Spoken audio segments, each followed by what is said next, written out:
Vixe. Textinho lá na página 277, a primeira imagem que eu mandei na torcida. Em 10 anos, o número de pessoas com mais de 60 anos deverá ultrapassar a marca de 1 bilhão de indivíduos no mundo, segundo o cálculo do Fundo de População das Nações Unidas. Os estudos dessa instituição também indicam que a parcela de idosos está crescendo mais rapidamente a de todas as outras faixas etárias. No Brasil, onde o número de habitantes era de 195 milhões em 2011, as pessoas com mais de 60 anos já estavam de idade já representavam 12,1% do total da população. De acordo com a UNFPA, 2 em cada 3 pessoas com mais de 60 anos de idade vivem em países desenvolvidos. Até 2050, a proporção deve passar a ser de 4 em cada 5. Que assim seja e que o planeta esteja preparado para isso! Exclamação. E aqui uma imagem. O número de pessoas idosas cresce em países como o Brasil. Para ampará-las, é preciso ampliar as políticas sociais e aprimorar os serviços de saúde e a arrecadação de impostos sociais. Essas medidas são necessárias, mas sobrecarregam os institutos de previdência social. Na foto, aula de dança para idosos em Taguatinga, no Distrito Federal, 2011. Aqui cabe alguns comentários sobre essas informações. Tem mais idosos nos países desenvolvidos? Creio que é porque aqui a gente consiga dar infraestrutura para isso. Porque nos países do continente africano, em países pobres, eles morrem. Por isso que não tem idoso. Aí se você olha, onde não tem idoso, a expectativa de vida vai ser baixa. Por isso que cada 2 em 3 estão em países ricos. Aí vai ser em cada 4, de cada 5, 4 vão estar em países ricos. Porque nos países pobres não tem saúde, não tem saneamento básico, eles não têm condições de chegar até essa idade. E outra coisa é a questão da previdência social. Não sei se vocês já estudaram, lembram, quando começou isso. Começou lá atrás, lá no começo da primeira Revolução Industrial, onde um grupo de pessoas decidiu pegar um pouquinho de cada um para dar para quem estava se aposentando, quem não tinha como mais trabalhar. Na época dava. Por quê? Era uma ou outra pessoa que estava aposentando, ninguém vivia mais do que 40, 50 anos. Então, quem passava recebia, eram poucas pessoas nesse caso.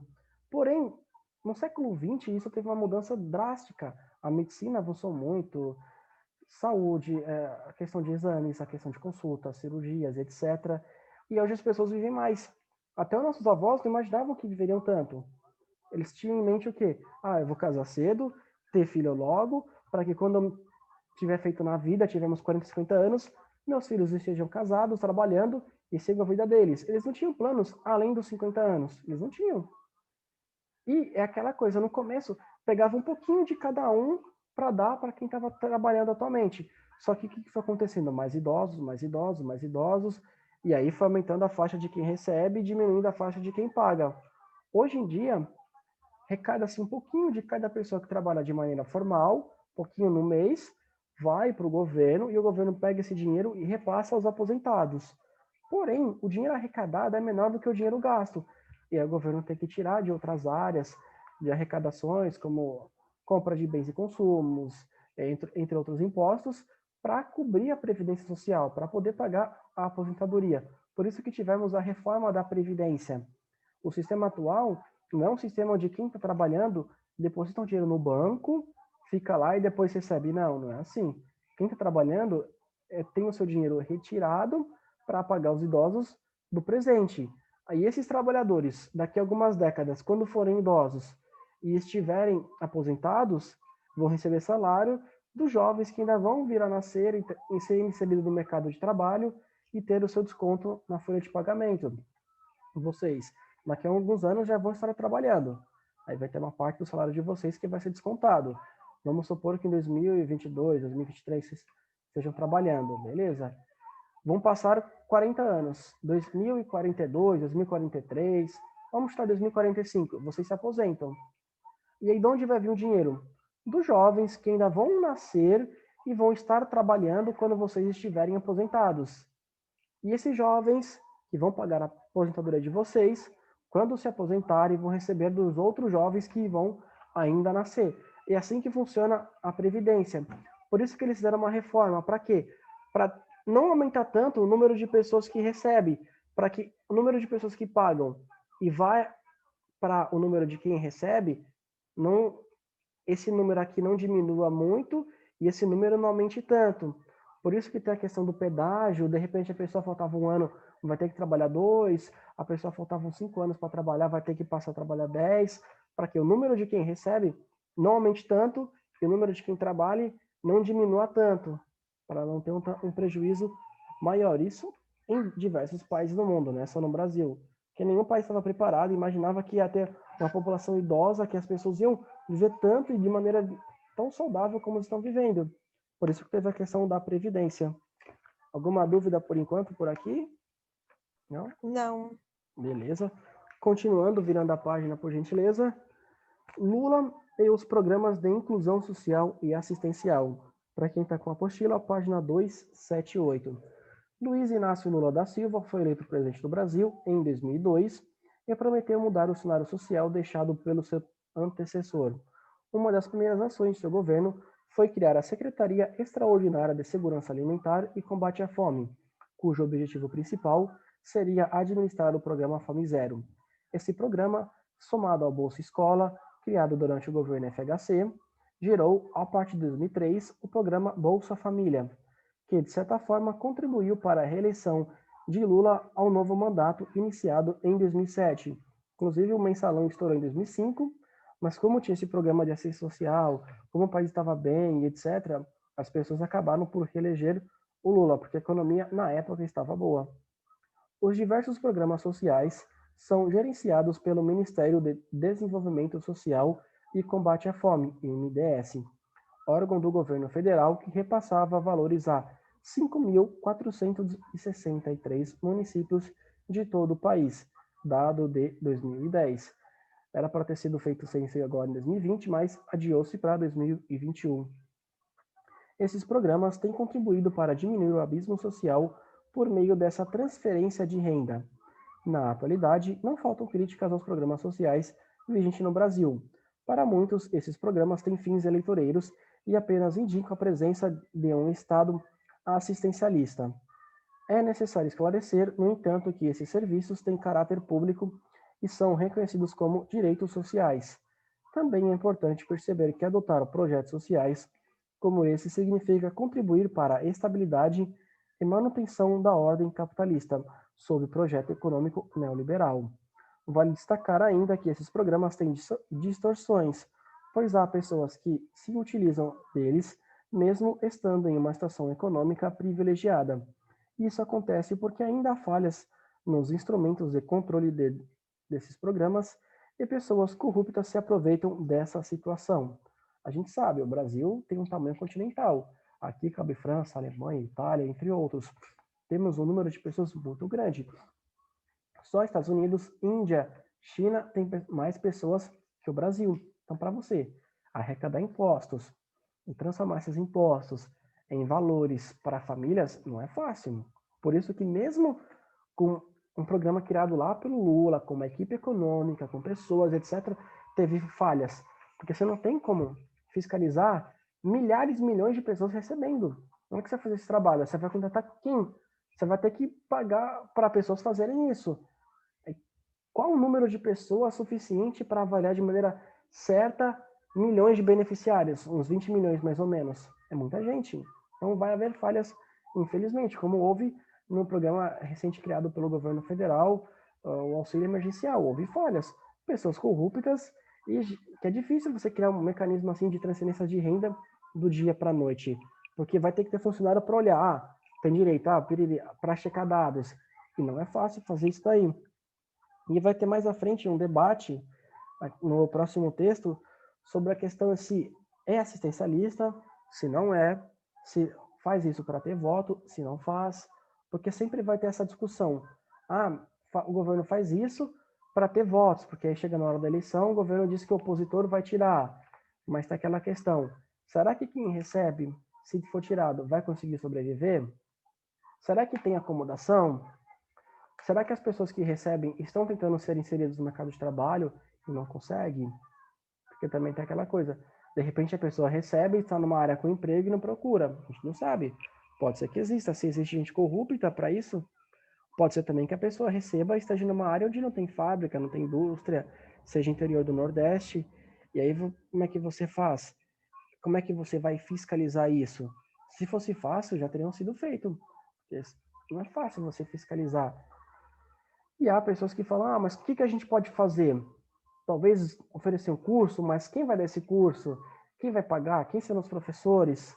Enfim, vai ser um embate que vai se perpetuar no poder, e aí quem critica ou quem elogia deve se colocar no governo, como se fosse um presidente, como se fosse membro desse ministério. O que fazer? Continua? Corta? Não corta?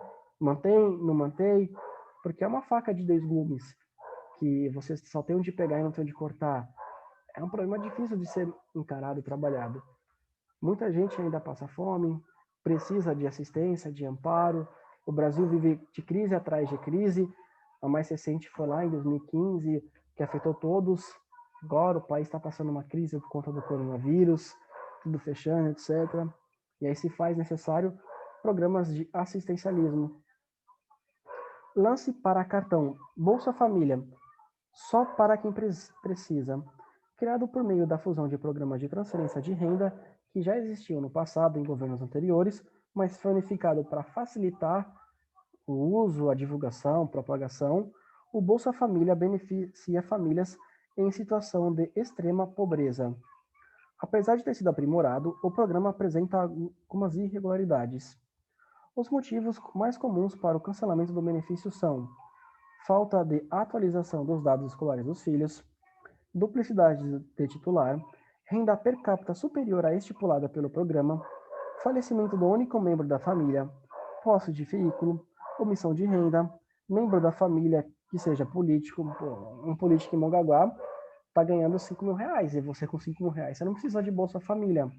Então esses são os motivos das pessoas terem um benefício cancelado, e são motivos mais que justos, porque se a pessoa morre, quem vai? Você paga uma pessoa que está morta, aí outra pessoa vai receber, de repente aqui não precisa. A pessoa tem condição de comprar um carro e precisa de dinheiro.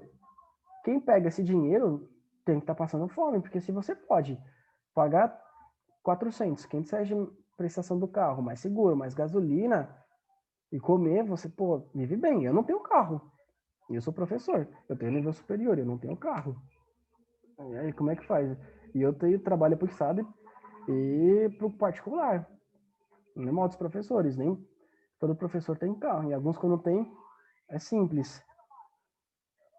Membro que seja político, família com carro, renda per capita, ou seja... Guiné com Corsinha rebaixado. mas também vai saber quantos anos ela dá aula. Mas fala também. Eu não sei o valor do Corsa. Anos também. Anos, Mas o professor ali, tipo, o Corsa também não é tão caro assim. tão caro. Não Ainda mais se chega. você financiar. Se for, Consegue. praticamente o Corsa Vender chega meu a ser o Corsa com mesmo o preço que o... PlayStation 5, cara. Tá no É lucro. verdade, hein? É verdade. Vai dar uns 6 mil, 7 mil, não sei, para comprar o PlayStation 5. Mas enfim. É 5 mil, mas tipo assim, você compra o PlayStation 5 e você ainda por cima tem um dinheiro a mais, por causa que Professor, é tipo assim, o aqui no Brasil, Corsinha eu acho você que é 12 compra um mil. PlayStation 5 e você dá um para um governo. É É isso, não tem verdade. outra É isso coisa. mesmo. Aí, É muito imposto. boa. Se você fazer a conversão do dólar, mesmo dólar hoje, o valor que é o PlayStation 5, eu não sei se são 400 ou 500 dólares. Aí você 7 converte. mil. Quanto? Daí. 6 mil, sei lá, é Não, 5 6 mil, mil, eu acho. 5 Lógico, mil louco. reais. Mas em dólar. Lá nos Em Estados dólar. Unidos deve ser uns 500 dólares. Aí Por você aí. converte, vai lá, 2.500 reais. Aí você está Isso. pagando 5 mil. Por quê? Imposto. A maioria é imposto. O lucro da loja vai ser isso daqui. Vai ser mínimo para as pessoas poderem comprar. Porque se a loja aumentar o lucro, ninguém vai comprar. Eu, olhando assim para o Steam, falo, vixe, quando lançar o 15, talvez eu compre. Porque não é fácil. É difícil para ninguém. Uma coisa que a gente faz, eu acho. Por exemplo, agora que vai lançar a nova versão do Xbox, lá diminuiu o preço demais do Xbox One. E agora, como meu irmão não vai ficou meio de castigo e tretou lá com a minha mãe pra não poder pegar um PS4, então aproveitar, deixa e comprar um Xbox One pra mim, né? Faz sentido. Mas seja como for, se a pessoa consegue comprar um carro, ela ganha bem. Porque, olha, eu vou falar pra você, não é fácil comprar carro, não. Não é fácil manter. Pergunta para quem tem. Qualquer coisinha, você já manda para reforma e aí conserto, 1.000, 1.500. É carinho. Então, se a pessoa tem carro, não precisa desse dinheiro. Beleza? Virando a página, outra imagem, mesa redonda. Estabilidade ou acomodação social? A gente nunca vai saber quem de fato recebe esse dinheiro e precisa e quem está acomodado. Uma pesquisa encomendada pelo governo federal e divulgada em 2011, aí já sobre o governo Dilma Rousseff, informa que será complicado e longo o caminho para que os beneficiários de programas de transferência de renda desistam dos pagamentos mensais. Com certeza, porque se a pessoa precisa, óbvio que ela não vai tirar, porque ela precisa, senão ela vai passar fome. Ela não tem condição de comprar arroz e feijão, a cesta básica. Ela já tem uma demanda baixa de comida, ela já consome menos calorias do que o necessário. E se a pessoa recebe, se precisar, ela já é picareta. Uma pessoa pilantra, corrupta. Aí ela pega esse dinheiro e já usa outra coisa. De repente, financia o carro, financia uma viagem, paga coisa besteira, paga Netflix atualmente, enfim. Ela não vai abrir mais, não, vou abrir mão do meu luxo, fui corrupta a vida inteira, agora não vou ser mais corrupta. Por isso que vai ser difícil. Segundo a pesquisa, após 7 anos de vigência do programa, maior parte das pessoas cadastradas que exercem função remunerada está no mercado informal, ou seja, não tem registro em carteira de trabalho e, portanto, não recolhe INSS, o que impede de receber o auxílio-doença, seguro-desemprego, licença maternidade, entre outros benefícios. Ou seja, muita gente que recebe esse dinheiro trabalha de maneira informal, em quiosque, talvez em padaria, em loja pequena, e sorveteria, e aí a pessoa não paga os impostos, porque o patrão, para pagar imposto, acaba contratando dois. Se você perguntar para quem tem alguma loja, alguma fábrica, algum comércio aqui em Mongaguá, pergunta como é que é para você contratar um funcionário? O cara fala, vixe, é difícil, porque eu tenho que pagar um monte de imposto, uma papelada imensa.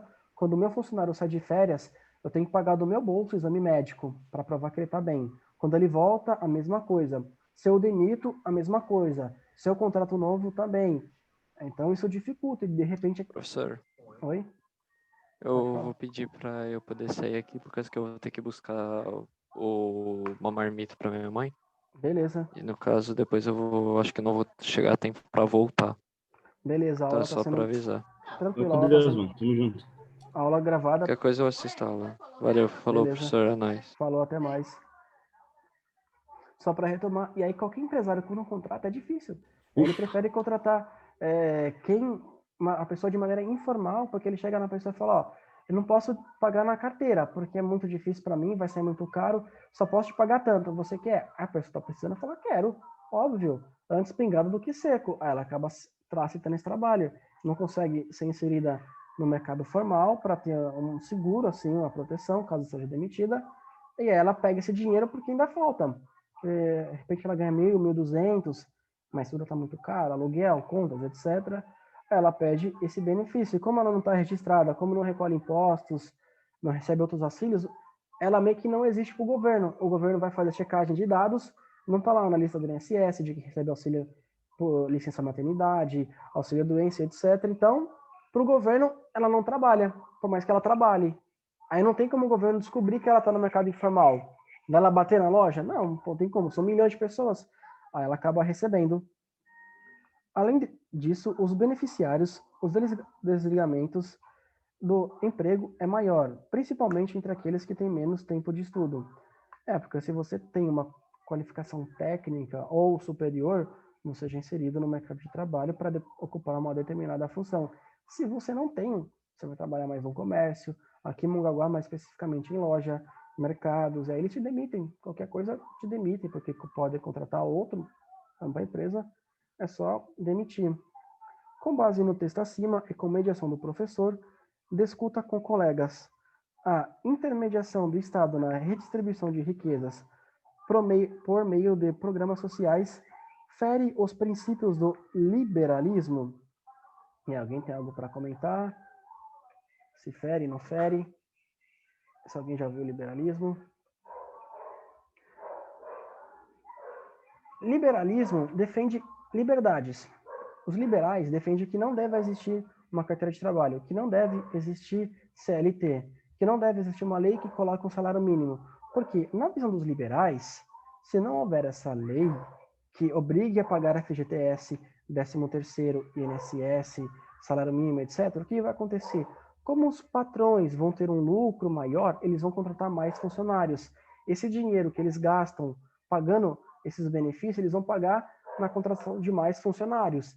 E aí mais pessoas estarão empregadas. Quando for ver, milhões e milhões de pessoas terão empregos. E aí vai acontecer que lá na frente tenha poucas pessoas desempregadas. E os empresários vão ter medo de demitir, porque não vai ter quem contratar. E mesmo que tenha quem contratar, não vai ter na mesma qualificação profissional, tempo de casa e etc. No comércio, o empresário vai ter medo. Poxa, se eu demitir esse cara, será que vai ter gente para eu contratar? E se tiver, será que eu vou contratar alguém com a mesma competência, que saiba do produto que eu estou vendendo, que seja tão simpático, que seja tão rápido, que venda bastante para mim? Porque essa pessoa, ela vê o cara comprar camisa, ela vende uma calça, ela vende uma meia, ela é muito simpática, a pessoa volta. Ou no mercado, pô, o cliente passa aqui no meu caixa, o cara é muito rápido, ele dá o troco certo, ele não erra, o caixa não quebra, ele é simpático, tá sempre sorrindo. Se eu demitir, será que vai ter alguém? Não vai ter.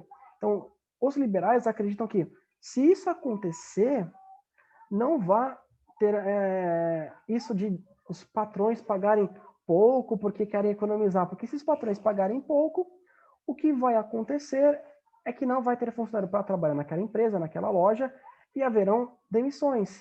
Haverão demissões, assim, de pessoas qualificadas, a reposição não vai estar à altura, e a empresa vai falir. Mesma coisa, fábricas. De repente, o patrão, na visão dos liberais, se eu demitir esses caras, será que quem eu contratar vai trabalhar com a mesma velocidade, com a mesma rapidez? Esses funcionários, eles não erram.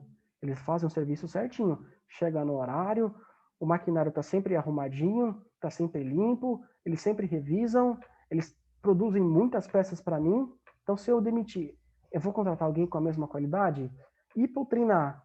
Quanto tempo que eu vou gastar para treinar esse novo funcionário? Então não vale a pena. Então, para os liberais, se você tira uma lei que tenha que pagar um salário mínimo, INSS, FGTS, etc., como os empresários vão ter mais lucros, vai haver mais contratações, a roda da economia vai girar, as fábricas, as lojas vão contratar mais pessoas, e em cada loja vão ter alguns funcionários novos recebendo salário, e cada funcionário vai consumir um pouquinho na farmácia, um pouquinho no mercado, um pouquinho em várias lojas, um pouquinho na sorveteria, e cada local vai ter um funcionário do açougue que foi contratado novo, um funcionário da padaria, um funcionário do açougue, e aí essas pessoas vão fazer o dinheiro circular, porque isso é a circulação de dinheiro. Quando várias lojas contratam várias pessoas, aí todo mundo tem dinheiro e as pessoas começam a comprar produtos. Então, na visão dos liberais, isso é o ideal. Aí se fere a questão do liberalismo. Creio que não, porque não fere ao liberalismo, porque você não está, com esses programas, obrigando as pessoas a entrarem. Você não está obrigando, não. Você pega imposto, e aí você pega uma parte do imposto e paga. Se fosse analisar, segundo o ponto de vista liberal, salário de promotores, juízes, desembargadores, também fere. Fere até muito mais, porque você pune mais pobre. Mais pobre ganha esse dinheiro, aí ele vai comprar o arroz, o feijão, tem imposto para pagar isso.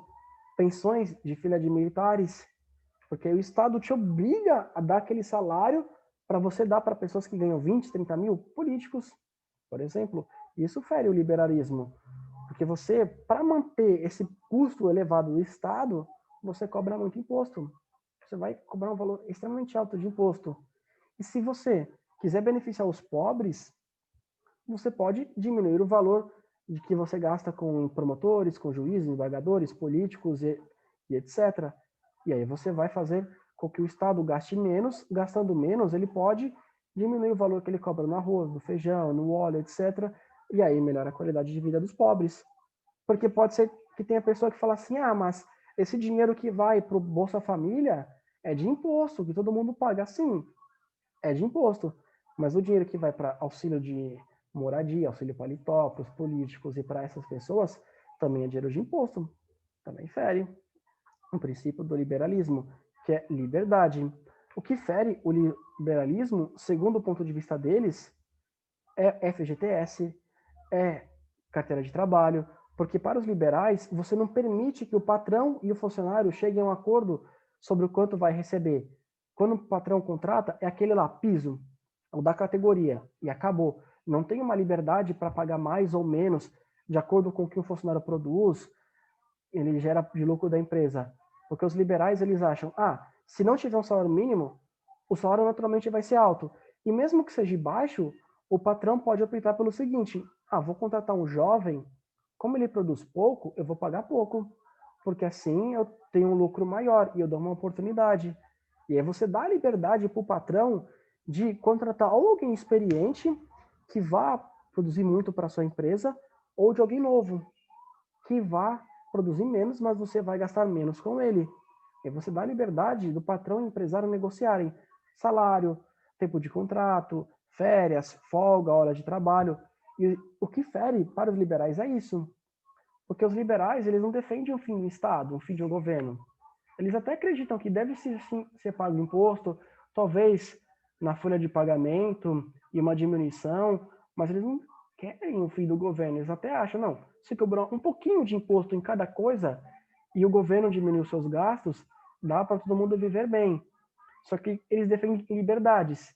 E no Brasil não há essa liberdade do patrão negociar com o empresário. Você contrata o seu funcionário e aí você paga aquilo que já é pré-estabelecido. Vai, por exemplo, ser contratado no mercado, é o piso. Numa loja de tênis, é o piso. Como garçom, é o piso da categoria. É sempre o piso da categoria, nunca é a mais ou a menos. E aí, os liberais defendem o seguinte, você obrigando o empresário a dar um valor mínimo, ele não vai contratar jovem, porque ele vai pensar assim, poxa vida, se eu tenho que pagar esse valor, tanto para quem não tem experiência nenhuma, quanto o cara muito experiente, para que eu vou contratar um inexperiente? Eu vou contratar o experiente. Ainda mais num país com tantos desempregados. Para que eu vou dar um salário assim, o piso, se o cara não tem experiência, ele não vai me produzir, ele vai ser lento, ele não vai saber repor. Vamos supor mercado, eu contratar um caixa que não sabe dar troco, que não vai ser rápido, que na hora que não tiver movimento eu pedir para ele repor o produto, ele não vai saber. Ou eu contrato esse cara aqui, que trabalhou 6 anos no mercado, sabe repor, sabe dar troco, é rápido, eficiente. Vou contratar o cara que tem experiência. Se não houvesse uma lei que determinasse um preço, um salário mínimo, os liberais acham que os patrões iam olhar e falar, olha, eu vou contratar talvez uma ou duas pessoas que não têm experiência, porque assim eu pago menos para essas e treino a minha maneira. Vamos supor um mercado, eu preciso de 10 operadores de caixa. Vou contratar 8 com experiência, porque eles vão ser rápidos, atenciosos, e aí eu vou pagar isso. Vou contratar 2 que não têm experiência e pagar menos. Eu vou pagar menos porque eles vão produzir menos, vão atender menos cliente por hora, vão repor menos produtos por hora do que os experientes. Porém, esses caras eu vou treinar. Eu vou fazer, você vai pegar visto de acordo com a minha empresa. E aí eu vou ter um lucro maior. Porque se eu contratar 10 experientes, talvez eu gaste, 10 mil reais por mês. Se eu contrate 8 experientes, 2 novos, eu gasto 9 mil, por exemplo. Aí eu diminuo meus custos. E aí eu não fico em tanta defasagem, eu consigo atender bastante clientes. Mesma coisa pode valer para uma loja de calçados, uma fábrica, uma indústria, qualquer outro tipo de comércio, que aí você permite dar a liberdade do patrão escolher em contratar um cara que tenha muita experiência, vai produzir muito e vai ser merecedor desse salário, ou de um cara que vai produzir menos, vai receber um salário menor, porém você está dando a possibilidade do empresário contratar alguém que vai ter a sua primeira experiência de trabalho, que vai conseguir sustentar sua família e etc. E para o funcionário a mesma coisa. Ele vai poder negociar. Olha, está me pagando isso? Então não vou aceitar. Tem outra empresa querendo me contratar. Na visão dos liberais, se isso fosse implementado, o país estaria crescendo, poucas pessoas estariam desempregadas, e aí o próprio funcionário é quem rejeitaria as empresas. Porque ele ia falar, você quer me pagar isso? Não, tem uma outra oferta de trabalho que me paga mais, então tchau, não quero você. Aí essa fábrica que quis pagar pouco, na próxima seletiva vai aumentar o salário, porque ela teve um não, ela percebeu que a concorrente está pagando mais. E o que fere o liberalismo é você cercear liberdades, você acabar com a liberdade do patrão escolher o quanto quer pagar e você acabar com a liberdade do funcionário escolher quanto quer receber e aonde você quer receber. De repente, o funcionário quer trabalhar mais, quer trabalhar menos, não quer folgar, enfim. E não pode no Brasil. O funcionário, se ele quiser falar, não, quero trabalhar 15 dias seguidos, receber, não pode, a lei não permite. Mesmo que o patrão queira. De repente o cara é novo, saudável, pô, vou trabalhar 15 dias de boa. Não, não pode, tem que folgar. Ah, mas eu quero trabalhar, o dia que eu teria folga, eu quero receber, porque eu preciso do dinheiro para ajudar nas contas, etc. Não, não pode, tem que ter uma folga. Não pode, a lei não permite. E feriria o liberalismo, você acabar com a liberdade de opinião, com a liberdade de poder escolher em quem você vai votar, com a liberdade de ter ou não ter uma arma, por exemplo, de ter ou não ter uma casa. É liberdade, é escolha. Eu quero ou não quero. E qualquer coisa que fere o direito à liberdade de escolha, fere o liberalismo. Então, respondendo essa pergunta, não, não fere. Porque para ter isso, não acaba com nenhuma outra liberdade. O que vai ferir é se você tirar a liberdade das pessoas de terem uma casa, de terem um carro, de dar opinião. Isso vai ferir. Beleza? Alguma dúvida por enquanto? Não? Não. Teria um textinho aqui. Eu vou deixar para fazer esse texto na próxima aula. Para que a gente vai ter aula, acho que amanhã, se eu não estiver aqui. Não, acho que quinta-feira a gente volte a trabalhar isso. E aí vocês reflitam sobre a questão dos programas sociais. Quem recebe realmente precisa? Não precisa? Vai ter gente que não precisa, mas como que a gente fiscaliza? Como que a gente vai atrás? Não é fácil. E mesmo que a gente tira quem não mereça, o que fazer com essas pessoas que precisam, que estão passando fome, que não tem outra fonte de renda? Como que a gente resolve essa situação? Não é algo fácil.